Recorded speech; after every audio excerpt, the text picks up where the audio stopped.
नमस्कार, मेरा नाम ब्रूस विल्किंस है और मैं टीच एवरी नेशन की ओर से 70 बाई 7 दूसरों को तथा स्वयं को क्षमा करके शांति पाना नामक इस बिल्कुल नए कोर्स में आपका स्वागत करना चाहता हूँ। इस कोर्स को लेने वाले लोगों के फीडबैक से पता चला है कि आपका जीवन अब पहले जैसा नहीं रहेगा। आपको पता चल चुका है कि अक्षमा की पीड़ा से कैसे स्वतंत्र होना है। उन्होंने खुद को गहरे घाव देने वाले दूसरे लोगों को क्षमा कर दिया है और उन्हें अपने अंतर मन की कैद से आजाद कर दिया है। आप जैसे जैसे क्षमा की ढलान के 7 चरणों के विषय में जानते जाएंगे, वैसे वैसे हो सकता है आपका आश्चर्य बढ़ता जाए। आप संपूर्ण क्षमा के लिए मसीह की 5 आवश्यकताओं का अनुसरण करके क्षमा करना सीखेंगे। अधिकांश लोग बार बार क्षमा करने का प्रयास करते हैं लेकिन कर नहीं पाते। आपको पता है क्यों? ऐसा इसलिए है क्योंकि वे परमेश्वर की संपूर्ण क्षमा की सामर्थ्य प्रक्रिया के बारे में नहीं जानते। फिर आप सीखेंगे कि स्वयं को कैसे क्षमा करें। आपको पता है, बहुत से लोगों को शांति प्राप्त नहीं होती, चाहे कितना भी प्रयास करें, क्योंकि वे स्वयं को कभी क्षमा नहीं कर पाए हैं। परंतु श्रृंखला यह श्रृंखला आपको स्वतंत्र करेगी। जैसे मेरे मित्रों में से एक ने मुझे पिछले सप्ताह संदेश भेजा। उसने कहा, पिछले 2 दिनों में मैंने हर चीज के लिए स्वयं को सचमुच क्षमा कर दिया। मुझे 14 साल की आयु से लेकर आज तक इतनी स्वतंत्रता कभी महसूस नहीं हुई। उसने कहा, 34 साल लज्जा, आत्मग्लानि, निंदा और भय में बर्बाद हो गए। इस प्रक्रिया के दौरान परमेश्वर हर क्षण विश्वास योग्य बना रहा और आखिरकार मैं यह कर पाया। मेरे अच्छे मित्र, धन्यवाद कि तुमने मेरा ध्यान रखा और यह कोर्स बनाया। क्या ये अद्भुत नहीं है? प्रभु के लिए जरा इस बात पर विचार करें। वैसे कुछ क्षणों में आप मेरे साथ दक्षिण अफ्रीका के कुछ लोगों के समूह से जुड़ेंगे, जहां पर हमने इस प्रभावशाली कोर्स 7 का 70 गुणा को रिकॉर्ड किया था। वास्तव में हम उस रिकॉर्डिंग को 20 विभिन्न देशों में तथा और हजारों और लाखों लोगों हेतु प्रसारित करते हैं, जो उस आनंद और स्वतंत्रता की खोज में है जो केवल क्षमा से मिलते हैं। और यहाँ तक कि जब मैं आपके लिए इस कोर्स के इस संक्षिप्त परिचय को रिकॉर्ड कर रहा हूँ, हम इस कोर्स को अरबी भाषा में अनुवाद कर रहे हैं और इस संसार की 10/40 खिड़की के 66 देशों में प्रसारित करने की कोशिश कर रहे हैं, जो अशांत मध्य पूर्व पर केंद्रित है। क्योंकि आपको पता है, आज संसार भर में क्षमा की जितनी जरूरत है उतनी पहले कभी नहीं पड़ी। परंतु केवल संसार के लिए नहीं मेरे मित्र, आपके बारे में क्या कहा जाए? तो कैसा रहेगा कि आप अपनी कार्य पुस्तिका खोलें और हमारे साथ कोर्स की पाठ्य पुस्तक स्वतंत्रता के कारक, दूसरों और स्वयं को क्षमा करके शांति पाए पढ़ें। इसीलिए मेरे साथ जुड़ने के लिए धन्यवाद, क्योंकि हम उन सबसे बड़े दानों में से एक ही खोज करते हैं जो यीशु संसार को देने आया, अर्थात क्षमा का दान। अपने हृदय को खोलें, क्योंकि क्षमा खटखटा रही है और आपके लिए आश्चर्यक्रम का समय है।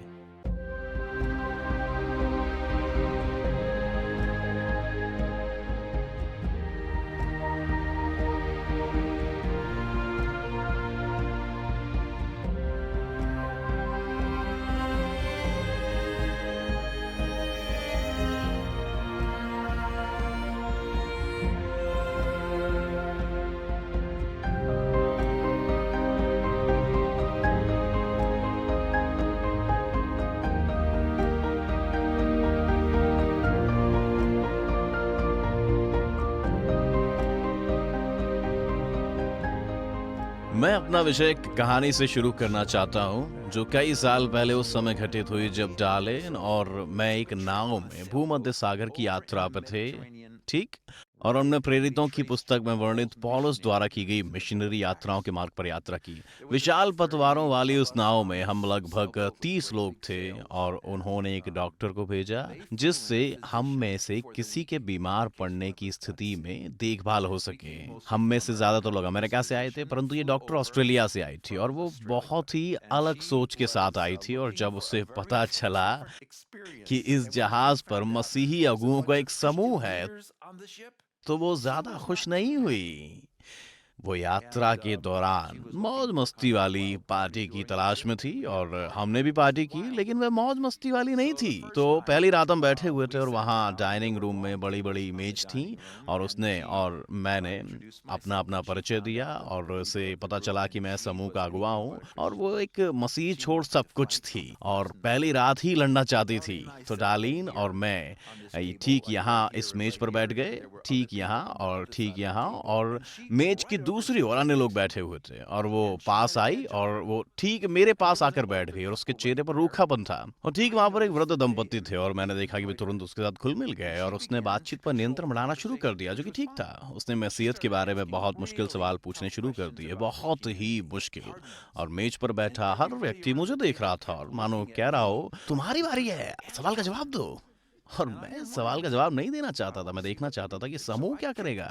इसलिए मैं अपना भोजन खाते रहा। आखिरकार एक व्यक्ति ने उस सवाल का जवाब दिया और फिर एक दूसरे व्यक्ति के पास एक और मुश्किल सवाल आया और उस व्यक्ति ने भी इसका जवाब दिया और फिर वो और ज्यादा झुंझला उठी। उसने अपने सामने बैठे उस वृद्ध दंपत्ति से दूसरा सवाल पूछा और उन्होंने भी अपने मन में प्रेम से भरकर सवाल का जवाब दे दिया और वो अब और भी ज्यादा झुंझला उठी। वो खाना नहीं खा रही थी, मैं खा रहा था और उस क्षण पर मेज पर केवल मैं ही खाना खा रहा था और आखिरकार झुंझलाहट में वो मेरी और मिली और उसने कहा, वैसे आप यहाँ क्या हुए हैं, आपको इन बातों के बारे में क्या लगता है? और मैंने कहा, तो मुझे लगता है कि आप बहुत अच्छे सवाल पूछ रही हैं, जिससे उसे हैरानी हुई। पर मैं आपका प्रत्येक सवाल सुन रहा था और इन लोगों ने आपके हर सवाल का जवाब दिया, पर इससे आपको संतुष्टि नहीं हुई, है ना? उसने कहा, आपका मतलब क्या है? मैंने कहा, अच्छा, क्या आप सच जानना चाहती हैं? हाँ, ठीक है, आप विश्वास नहीं कर सकती। वो बोली, आप मुझसे कह रहे हैं कि मैं विश्वास नहीं कर सकती? नहीं, आप आज यीशु पर विश्वास नहीं कर सकती। क्या मैं इसी क्षण यीशु पर विश्वास नहीं कर सकती? नहीं, आप नहीं कर सकती। इससे आपका क्या मतलब है? ठीक है, आगे बढ़े और विश्वास करें। और उसने कहा, नहीं, मैं नहीं कर सकती, मैं नहीं कर सकती, मैं नहीं करना चाहती, मुझे पता है। और मैं अपना भोजन खाते रहा। आपका क्या मतलब है कि मैं विश्वास नहीं कर सकती? मैंने कहा, मुझे पता है आप विश्वास नहीं कर सकती, लेकिन फिर भी आप कभी इस बारे में बात करना चाहें कि आप विश्वास क्यों नहीं कर सकती, तो मैं पूरे सप्ताह यहाँ मौजूद और मैं खाता रहा। तो अब बातचीत का विषय बदल गया और मैंने देखा कि उसके सामने बैठा दंपत्ति, यानी वो वृद्ध दंपत्ति, उसे बताए बिना उसके लिए थोड़ी थोड़ी प्रार्थना कर रहा था। उन्होंने ये नहीं कहा, प्रिय परमेश्वर, मेज के दूसरी ओर बैठी इस महिला को आशीष दें। जब अगली सुबह हम सुबह नाश्ते के लिए उठे और हमारा कमरा नीचे था और हम चढ़कर पीछे की ओर गए। हमें नाश्ते के लिए जहाज के पीछे सीढ़ियों तक चलकर जाना था और जब हम दरवाजे से बाहर आए तो सोचिए, वह कोने में बैठ के बोला, कौन मेरा इंतजार कर रहा था? हमारे डॉक्टर। और उसके चेहरे पर रूखापन था। और मैंने कहा, आप कैसी हैं? वो बोली, मैं आपका इंतजार कर रही थी। मैंने कहा, ओ। और मैंने डार्लिन की ओर सिर हिलाकर इशारा किया, क्योंकि अक्सर सभाओं में यही होता है जहां आपको लोगों के लिए भोजन छोड़ना पड़ता है। वो ऊपर गई और मैं उसके पास बैठ गया और मैंने कहा, क्या बात हो गई? वो बोली, मैं पिछली रात ठीक से सो नहीं पाया। मैंने कहा, क्यों? वो बोली, क्योंकि आपने कहा था कि विश्वास नहीं कर सकती हो और मैं नहीं कर पाया और मैं जानना चाहती हूँ क्यों। मैंने कहा, सचमुच क्या आप जानना चाहती हो क्यों? हाँ, मैं जानना चाहती हूँ। ठीक है, आपको सबसे ज्यादा ठेस किसने पहुंचाई है?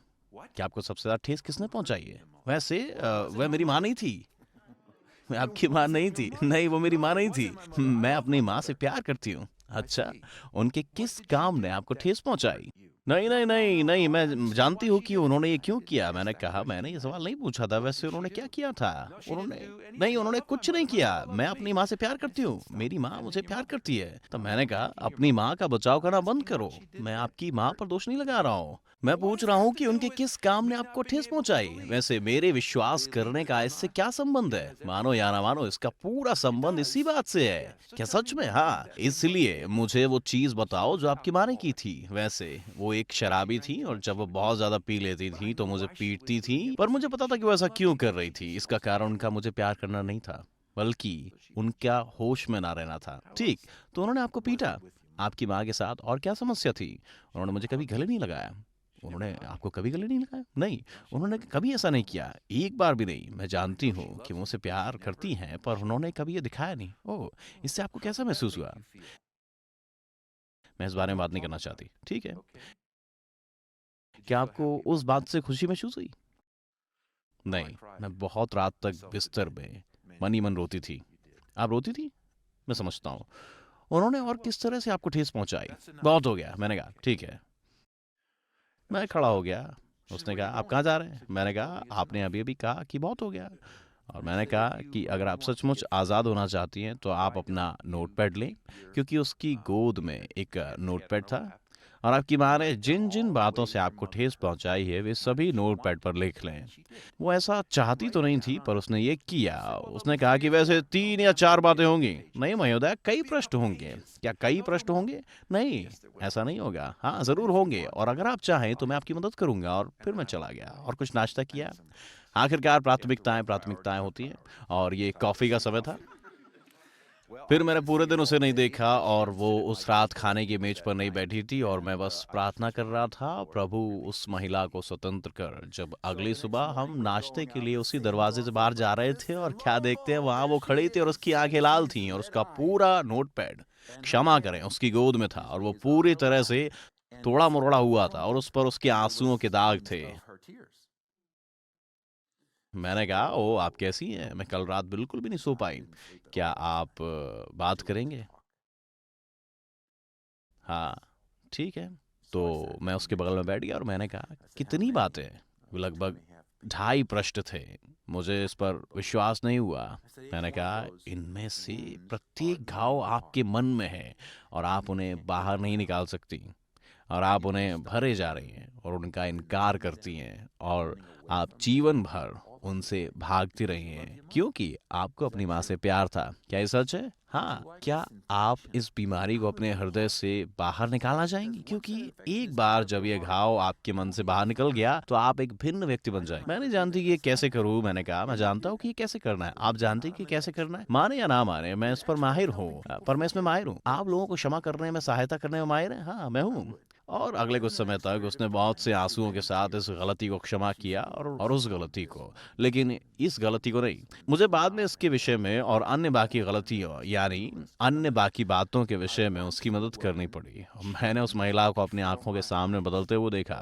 उसके चेहरे की सारी काली रेखाएं खत्म होती जा रही थी। वह पीड़ा जो उसके मेकअप के ठीक नीचे छिपी हुई थी, दूर हो रही थी। और उसकी बात खत्म होने के बाद मैंने उससे पूछा, आपको जीवन के बारे में अब कैसा लगता है? मुझे अपने दिमाग में और अधिक आवाजें सुनाई नहीं दे रही। सचमुच नहीं।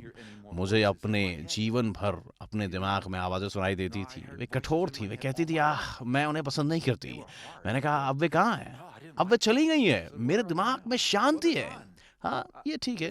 आपको ये शांति पसंद आएगी, और मेरे मन में ऐसी शांति है जैसी मुझे जीवन में कभी नहीं मिली। मैंने कहा, वैसे ये तो सिर्फ शुरुआत है।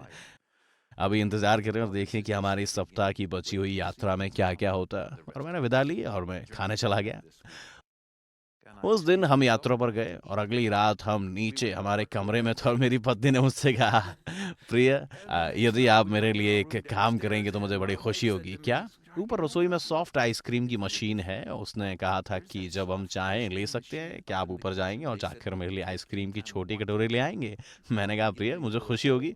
मैं जाता हूँ और 2 कटोरियाँ लेकर आता हूँ। तो मैं ऊपर गया, और जब मैं मशीन के पास था, मैंने आवाज़ सुनी कि कोई पीछे सीढ़ियों से ऊपर आ रहा था, और मैं पीछे मुड़ा, और ज़रा देखिए तो कौन था? ये डॉक्टर थी। वो बहुत ही अलग प्रसन्न चित्त लग रही थी। वो ऊपर आई, और मैंने कहा, आप कैसी हैं? और उसने कहा, मैं पहले कभी ऐसी नहीं थी। फिर उन्हीं सीढ़ियों से वो वृद्ध दंपति आ गया, और वो चलकर पास आए, और फिर मुझे महसूस हुआ कि परमेश्वर चीज़ों को तैयार कर रहा था। मुझे आशा है कि आप जानते हैं कि वो हर समय ऐसा करता है। वैसे आपको तैयार किया गया है, और आप जहां भी हैं, परमेश्वर आज आपको एक विशाल वरदान दे रहा है। वो कुछ ऐसा लाने वाला है जो आपको हमेशा के लिए बदल देगा। खैर, मैं उस महिला की ओर मुड़ा, और मैंने उससे कहा, आप विश्वास कर सकती हैं, है ना? हाँ, वो रोने लगी। क्या आप अभी इस समय मसीह पर विश्वास करना चाहेंगी? मैंने कहा, वैसे ऐसा करने के लिए जो सबसे अच्छे लोग होंगे, मैं उनका परिचय आपसे करवाता हूँ। वे हैं ये वृद्ध दंपत्ति, क्योंकि मैंने देखा है कि वे शुरू से ही आपसे प्रेम करते हैं। और मैंने कहा, इसके अलावा मेरी आइसक्रीम भी पिघल रही है। फिर मैं उनके पास से होते हुए नीचे गया। क्यों? क्योंकि पवित्र आत्मा उस महिला को ऊपर लाया, मुझे ऊपर लाया, और उस दंपत्ति को ऊपर लाया। क्यों?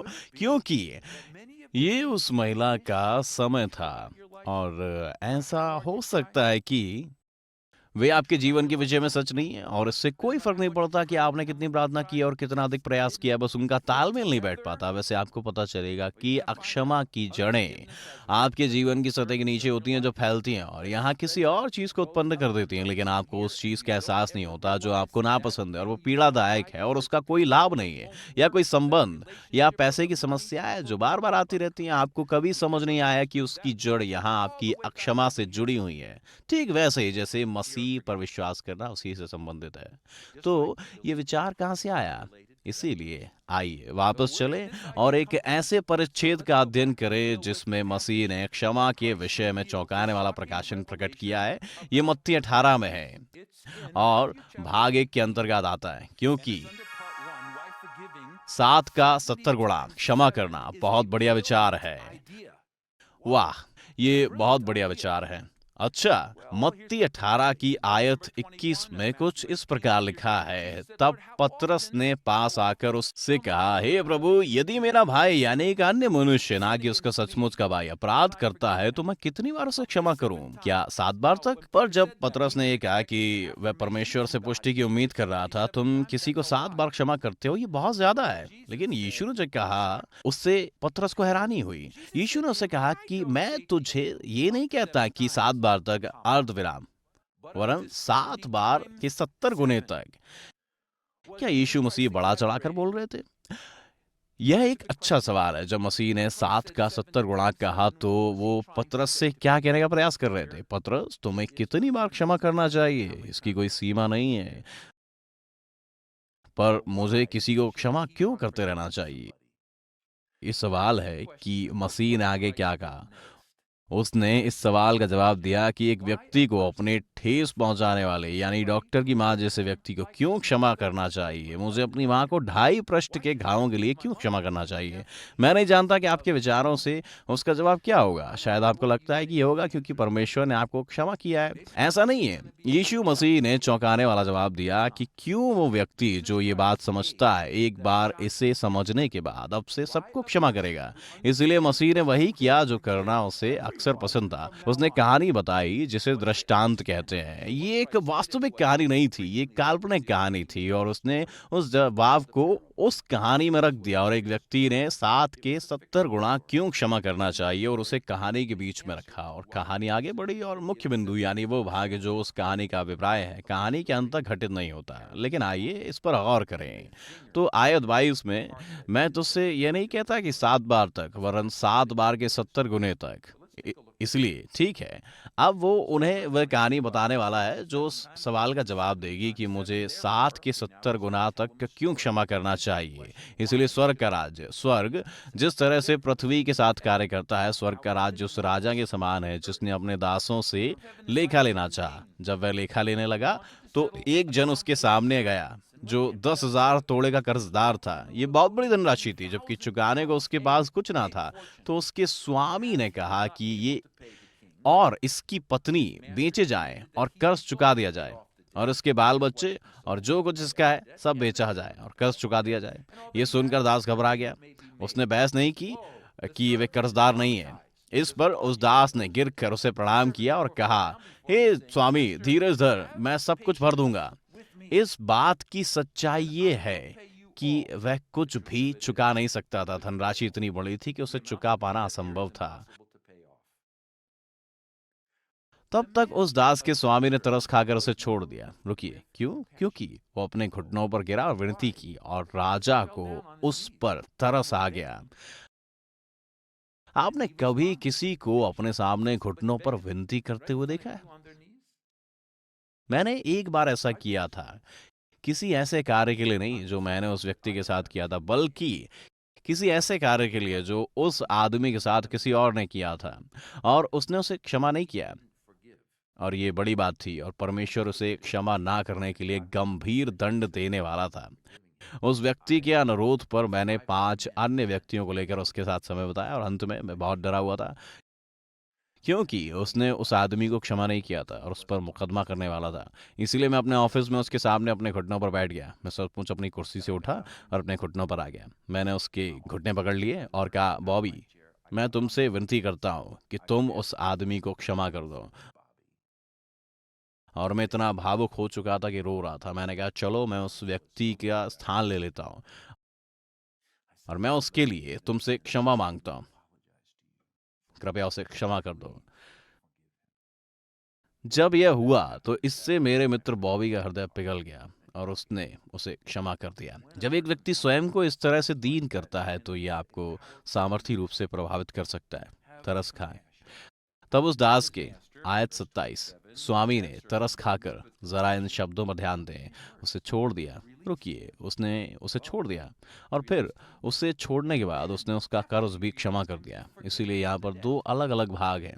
आप व्यक्ति को छोड़ते हैं और कर्ज को क्षमा करते हैं। परंतु जब वह दास जिसे क्षमा किया गया था बाहर निकला और उसके संगी दासों में से एक उसको मिला, वह शायद उसके साथ या उसके लिए काम करने वाला व्यक्ति रहा होगा जो उसके 100 दिनार का कर्जदार था। ये बड़ी धनराशि नहीं थी। उसने उसे पकड़कर उसका गला घोंटा और कहा, जो कुछ कर्ज तुझ पर है भर दे। इस पर उसका संगी दास गिरकर उससे विनती करने लगा, धीरज धर, मैं सब भर दूंगा, क्योंकि संभवतः वह ऐसा कर सकता था। परंतु उसने ना माना और उसने उसे समय नहीं दिया, परंतु जाकर उसे बंदी गृह में डाल दिया और जब तक कर्ज ना भरते तब तक वहीं रहे।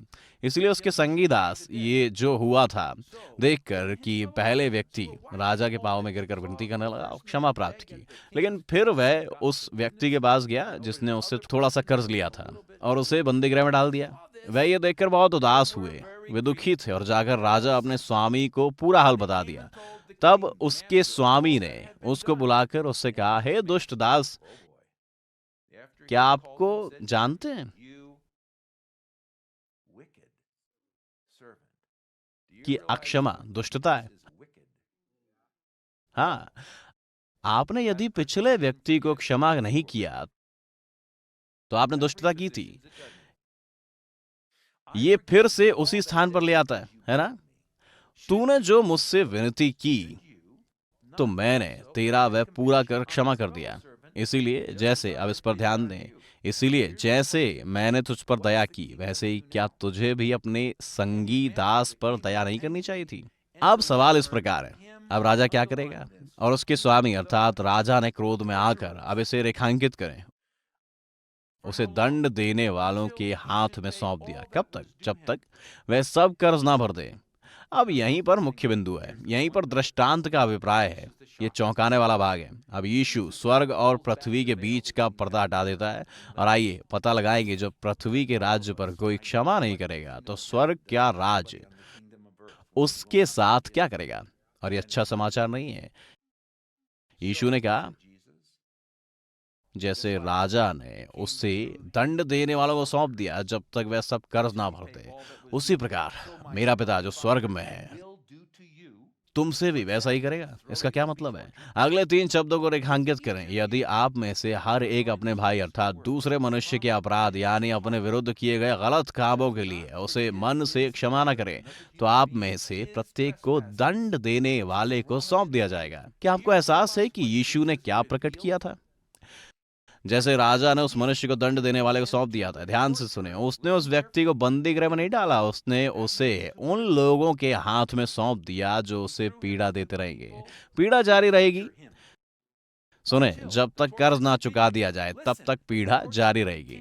फिर यीशु ने उत्तर दिया, पतरस, तू जानना चाहता है कि तुझे 7 का 70 गुना क्यों क्षमा करना चाहिए? क्योंकि अगर तू क्षमा नहीं करेगा तो मेरा पिता तेरे साथ यह करेगा, यानी वह तुझे दंड देने वालों के हाथ में सौंप देगा। कब तक? यीशु, जब तक कि उस व्यक्ति का वह हर काम क्षमा न कर दे जिससे तुझे ठेस पहुंची है। आपका मतलब है कि जब तक क्षमा ना करूंगा पीड़ा सहता रहूंगा। हाँ, तू सहेगा। और जरा कल्पना कीजिए कि अगर आपके पास 2 लोग हैं और 3 लोग और 4 लोग और 10 लोग हैं जिन्हें आपने क्षमा नहीं किया है और इसीलिए जीवन कोई अर्थ नहीं रखता है। हमें समझ नहीं आता है कि वह पीड़ा जो भावनात्मक, शारीरिक, आर्थिक, संबंधनात्मक चीजों से आती है उसका संबंध ठीक उस बात से हो सकता है क्योंकि पिता ने कहा था नहीं, वह क्षमा नहीं करेगी। चलो उसे इतने समय तक दंड देने वालों के पास भेजकर क्षमा करने के लिए प्रेरित करें। लेकिन फिर वह अगले व्यक्ति को क्षमा नहीं करती और पीड़ा बढ़ जाती है। फिर वह व्यक्ति उसके लिए प्रार्थना करता है और उसके लिए लोगों से उपवास करने को कहता है, लेकिन इससे कोई लाभ नहीं होता। यह काम क्यों नहीं करता? क्योंकि यह हमें समझ नहीं आया और ये अभी भी जारी है। और यहाँ पर एक ऐसा व्यक्ति है जो यीशु पर इसलिए विश्वास नहीं कर पाया क्योंकि उसने अपनी माँ को क्षमा नहीं किया था।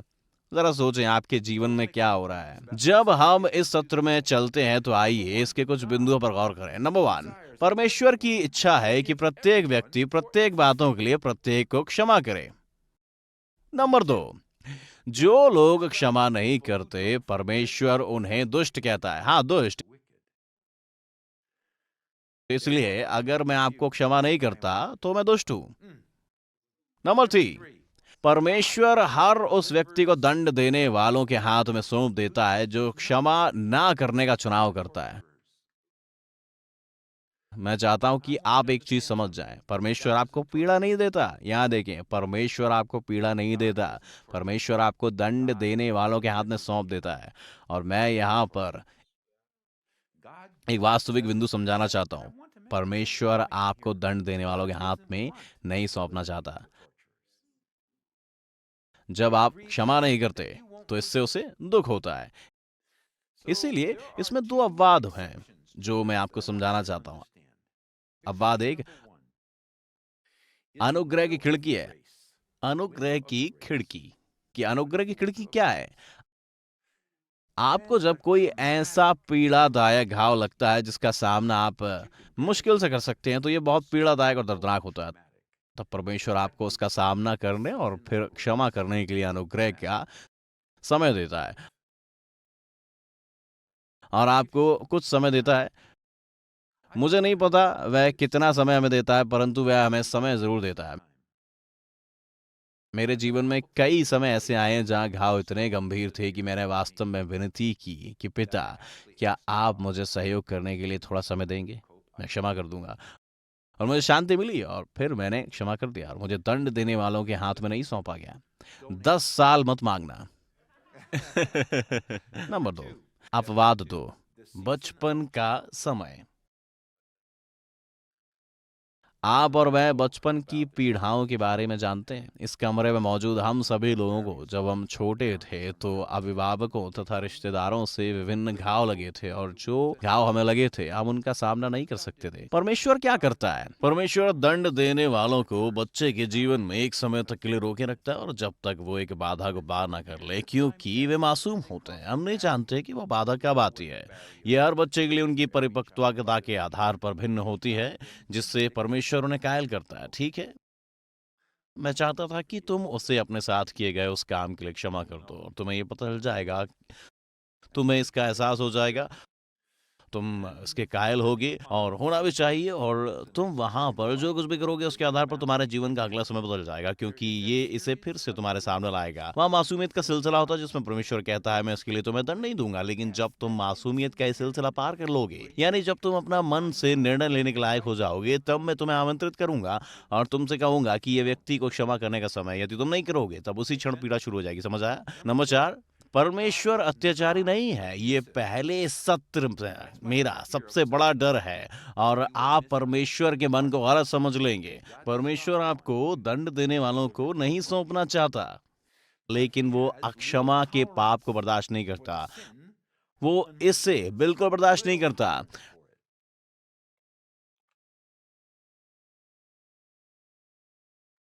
आज हम बाद में बात करेंगे कि परमेश्वर इसे क्यों नहीं बर्दाश्त करता। बिंदु 5, शायद आप सोच रहे होंगे पीड़ा दिए जाने का मतलब क्या है।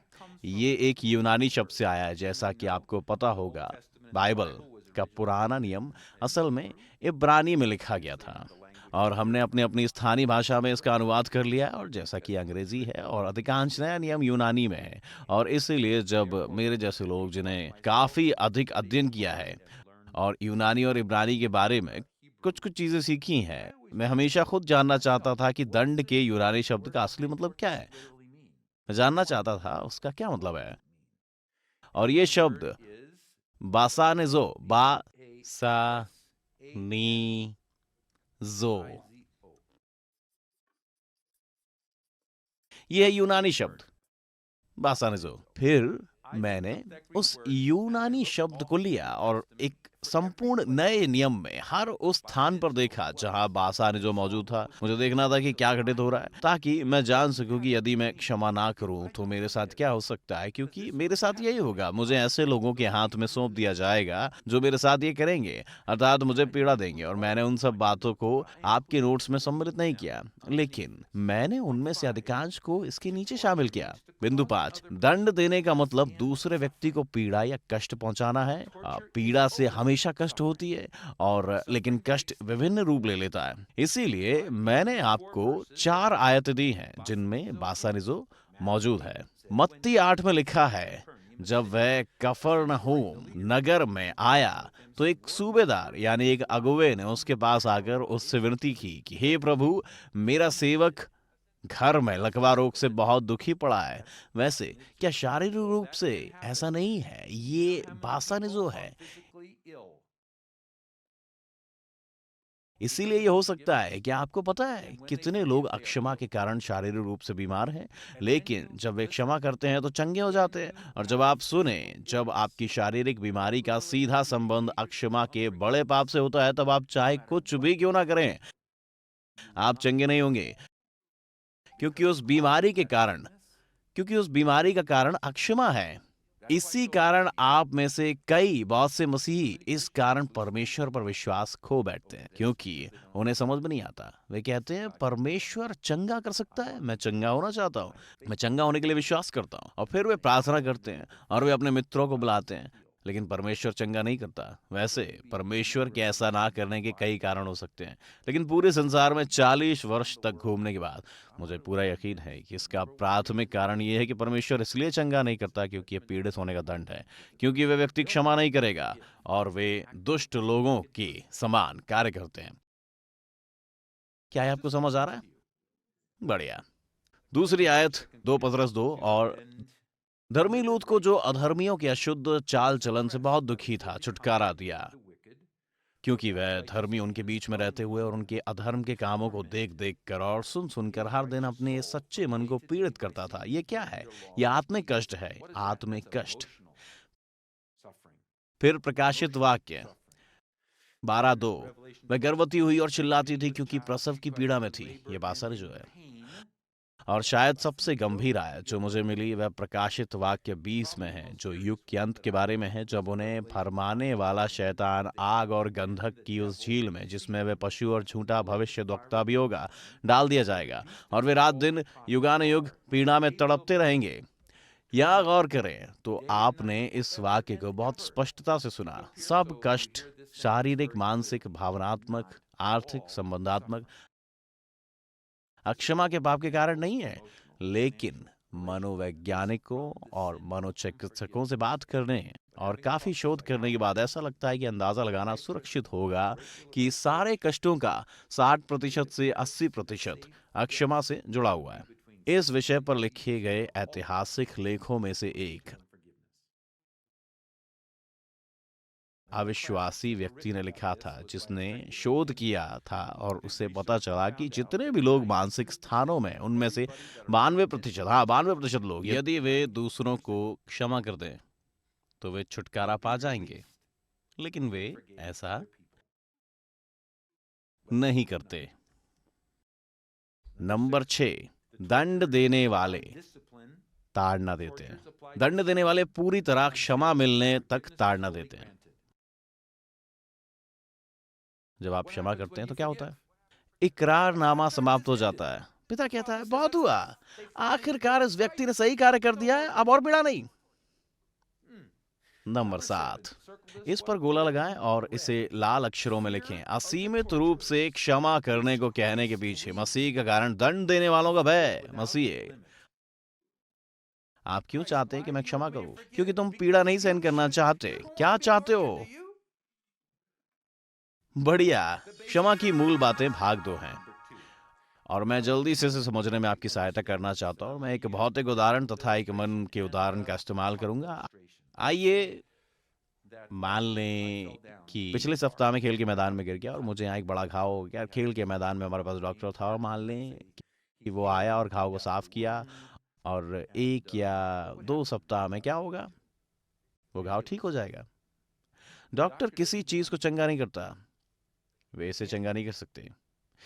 उनके पास इसे चंगा रखने की शक्ति नहीं है। वे सिर्फ इसे तैयार करना चाहते हैं ताकि शरीर अपने आप से चंगा कर ले, क्योंकि परमेश्वर ने शरीर को इसी प्रकार बनाया है। खैर, अगर उस घाव की गहराई में आपसे थोड़ी मिट्टी छूट जाए, डॉक्टर उस पर टांके लगा दे, तो क्या होगा? उस घाव के साथ क्या होना शुरू हो जाएगा? वो संक्रमण बन जाएगा और फिर वो सचमुच का घाव बन जाएगा। आइए मानकर चले कि मैंने आज उस व्यक्ति को वहां देखा और उससे पता नहीं था और मुझे यहाँ पर संक्रमित घाव था और उसने मुझसे पूछा कि आप कैसे, मैं क्या करूंगा? इस पर गौर करें, मैं अनावश्यक प्रतिक्रिया दूंगा और वो सोचेगा कि क्या उसने कुछ गलत किया। अक्षमा की स्थिति में हर बार यही होता है, जहां आप किसी व्यक्ति के साथ कुछ प्रतिक्रिया करते हैं और कुछ कहते हैं और वो अनावश्यक प्रतिक्रिया देते हैं और आप कहते हैं इसका क्या कारण था? उनके भीतर कुछ चल रहा था जिसका आपको संबंध भी नहीं था। अगर मैं इसका ध्यान ना रखूं तो ये घाव फैल जाएगा और मुझे थोड़ा बुखार भी आ जाएगा। फिर मेरा सिर थोड़ा चकराने लगेगा और मुझे तेज बुखार होने लगेगा और आखिरकार में, अगर मैंने उसे अकेला छोड़ दिया तो वह संक्रमण मेरे शरीर में कहीं भी फैल सकता है। लेकिन अगर मैं डॉक्टर के पास जाऊं और कहूं यहाँ कुछ गड़बड़ है और वो उसे साफ करे और बाहर निकाल दे, तो घाव का क्या होगा? वह चंगा हो जाएगा। इस बार थोड़ा ज्यादा समय लग सकता है और 1 महीने में जब मैं उस मनुष्य से मिलूंगा और वो मुझे बताएगा कि वह कैसा है, वह मुझे ऐसे थपथपाएगा, तो जरा सोचें क्या होगा। मुझे वो घाव महसूस भी नहीं होगा। रुकिए, मुझे वो महसूस भी नहीं होगा। आप उसे क्षमा पर लागू करें, क्योंकि क्षमा आपकी बाह में घटित नहीं होती। ये कहाँ पर घटित होती है? और जरा सोचिए, छिपी हुई होती है और आप इसे देख ही नहीं सकते। जब भी कोई मुझे चोट पहुंचाता है, चाहे वो जानबूझकर हो या फिर अनजाने में हो, मेरे घाव कहाँ हैं? ये मेरे सिर में नहीं है, ये मेरी इच्छा में नहीं है, ये मेरे पैर के अंगूठे में नहीं है। ये कहाँ है? ये मेरे हृदय में है।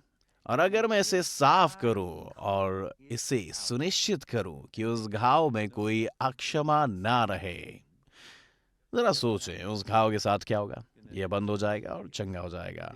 ये अपने आप चंगा हो जाएगा और मेरे पास वहां एक ऐसे निशान को छोड़कर कुछ नहीं रहेगा जो मुझे महसूस भी नहीं होता। और अगली बार जब आप मुझसे मिलेंगे तो मैं आपके उस काम के बारे में नहीं सोचूंगा, क्योंकि घाव पहले से ही चंगा हो चुका है। लेकिन अगर मुझ में अक्षमा है, वह घाव है और वो संक्रमण बन जाता है, फिर ये मेरी भावनाओं को प्रभावित करना शुरू कर देती है और मुझे आप पर अधिक और भरोसा नहीं रहता और मैं सोचने लगता हूँ, अच्छा आपने उसके जैसा व्यवहार किया, शायद मुझे आप पर और अधिक भरोसा नहीं करना चाहिए। और फिर मैं इस विषय से मैं डर जाता हूँ और वह मेरे साथ क्या कर सकता है, और वो मेरे मन में नया डर और चिंता का विचार आने लगते हैं और फिर रात के समय मुझे आपके बारे में भयानक सपने आने लगते हैं। रुके, ये और भी बुरा हो सकता है ना? और जब तक वापस ना आ जाए तब तक एहसास ना करें और मुझ में ऐसे घाव है जो वास्तविक हैं और वे अब भी वहीं मौजूद हैं। और जब तक आप उस घाव को साफ न करें, जिसे अक्षमा कहते हैं, आपका मन कभी चंगा नहीं होगा। और यदि ये घाव लंबे समय तक बने रहे जैसे उस महिला में था, ओ भाई वो कठोर थी।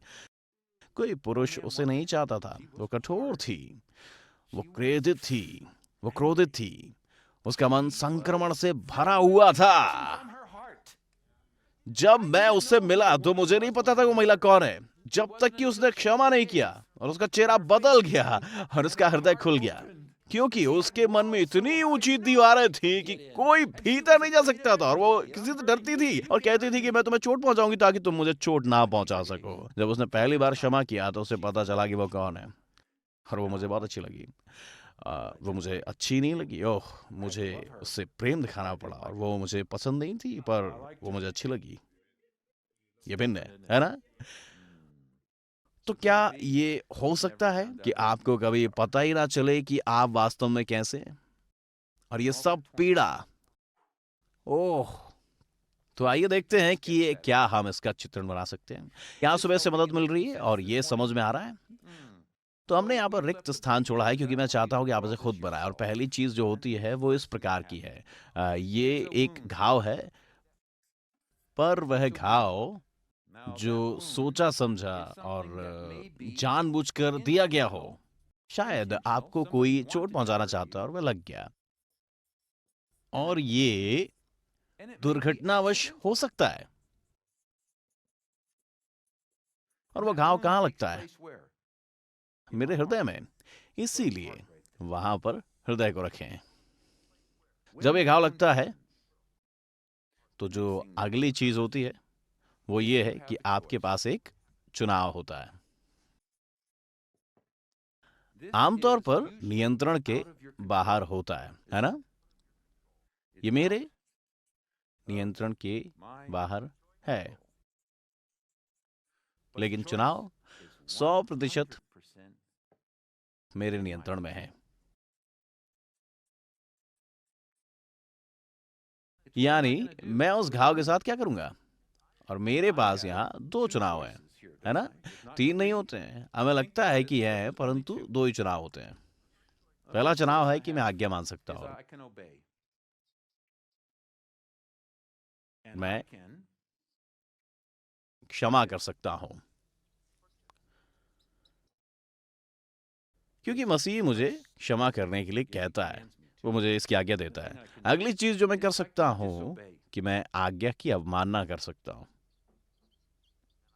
और क्षमा ना करने का चुनाव कर सकता हूं।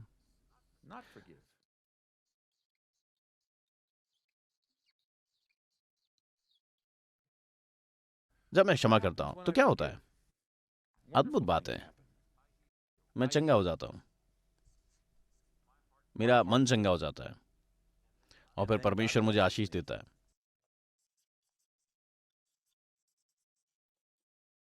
वो हमेशा क्षमा करने वाले व्यक्ति को आशीष देता है, हमेशा। यदि मैं क्षमा ना करूं, मुझे पीड़ा होती है। परमेश्वर मुझे आशीष देने के बजाय दोषी ठहराता है।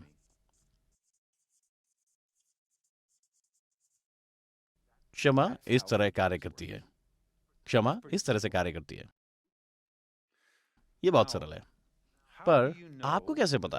क्योंकि मैंने बहुत से स्थानों में से बहुत से लोगों के बहुत से समूह और बहुत से व्यक्तियों की क्षमा करने में सहायता की है। पर मुझे ये कैसे पता चलता है कि किसी व्यक्ति को क्षमा करने की जरूरत है? इसलिए आइए मान लें कि आप और मैं बैठ गए और हम बात कर रहे थे, और आप कुछ बातें साझा कर रहे थे। क्या आपको पता है कि मैं आपसे क्या कहूंगा? यदि मुझे लगा कि यह क्षमा है, मैं कुछ ऐसा कहूंगा, क्या आप कहेंगे कि आप समय समय पर पीड़ा का अनुभव करते हैं? मैंने ये वाक्य क्यों कहा? क्योंकि यीशु ने क्या कहा था कि यदि हम क्षमा ना करें तो हम में से 100% के साथ क्या होगा? हम क्या अनुभव करेंगे? पीड़ा। एक क्षण के लिए यहां ऊपर देखें, सावधानी से इसका अनुसरण करें। यीशु ने कहा कि यदि तुम नहीं करोगे तो तुम नहीं, यदि तुम नहीं करोगे तो हम में से कुछ, हम सभी, यदि तुम में से हर एक अपने मन से।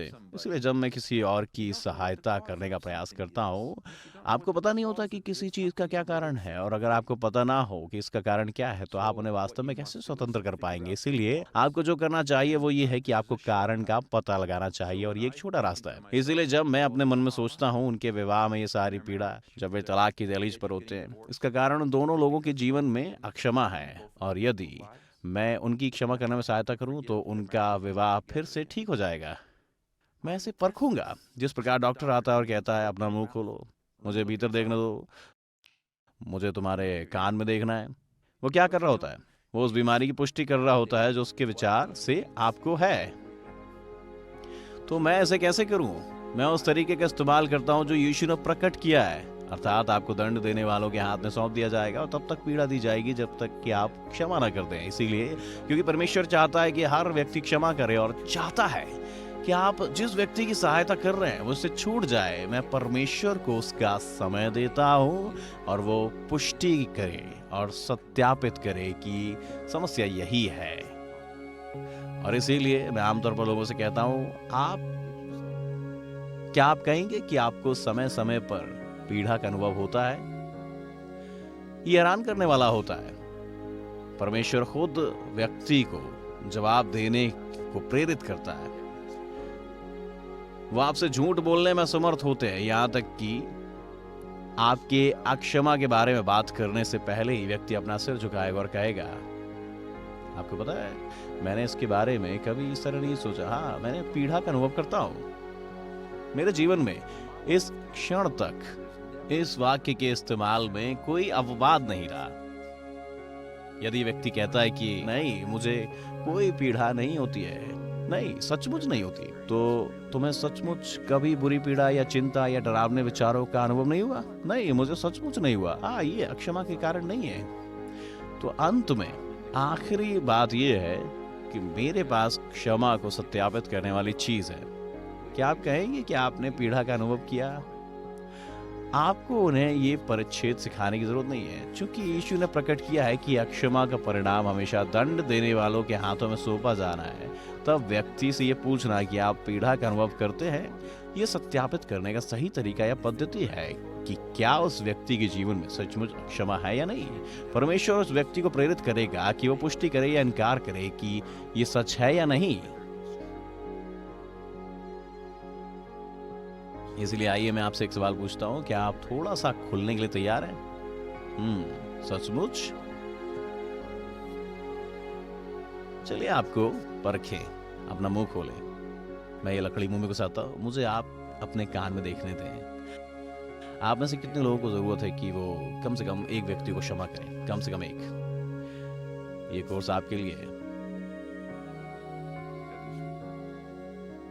जब तक आप इन बातों से छूट ना जाए, इंतजार करें, और तब तक इंतजार करें जब तक पिता स्वर्ग राज्य से दंड देने वालों को ना कहें, मैं इकरारनामा रद्द कर दिया, ये समाप्त हुआ, इन्हें आजाद कर दो। इसीलिए जब हम इस सत्र को समाप्त करते हैं, मेरे पास आपके लिए एक सवाल है। जब आपके पास क्षमा करने का क्षण आएगा तो आप क्या करेंगे? क्या आप भाग जाएंगे? कभी भी ना भागे, क्षमा की ओर भागे, वो बहुत अच्छी मित्र है। आगे है सत्र के प्रश्न, लेकिन पहले टीच एवरी नेशन की ओर से इन उपहारों का आनंद लें। नीचे दिए गए लिंक पर जाएं और अपने मुफ्त में डाउनलोड्स प्राप्त करें।